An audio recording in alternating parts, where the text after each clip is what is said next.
Само Дебарчани избраа градоначалник уште во првиот изборен круг на локалните избори во нивната општина. Хекуран Дука од ДУИ ќе го води Дебар во наредниот мандат.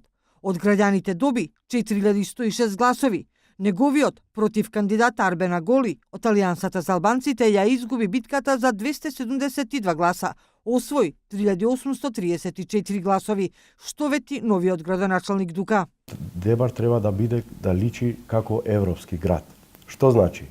Дебар да има чист воздух, да има чиста природа, да има чиста вода за пиење, да има добар сообраќај во градот, значи стварање на паркинзи, да нема куќиња скитници, да има чисти улици, да има млади кои се ангажираат за решување на проблемите на Дебар, значи младите ќе ги ангажираме, да нема веќе миграција и да Дебар функционира како што ние сакаме сите граѓани да го гледаме.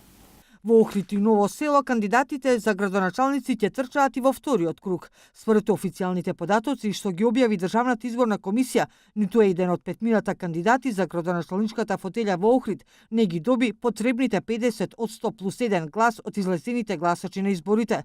Во вториот круг одат двајца кандидати со најмногу освоени гласови, а тоа се Константин Георгиевски од СДСМ, доби 13037 гласови, и Митре Милошевски од ВМРО ДПМН со освоени 10614 гласови.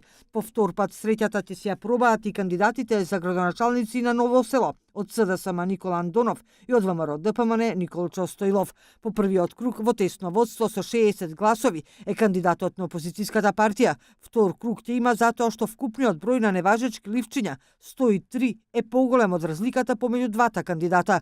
Кандидатот Стоилов не може да седне во градоначалничката фотелја, бидејќи не ги доби потребните 50% плюс 1 глас за победа уште во првиот круг. И таму заедно со претседателските на 5 мај ќе се одржи вториот изборен круг на локалните избори.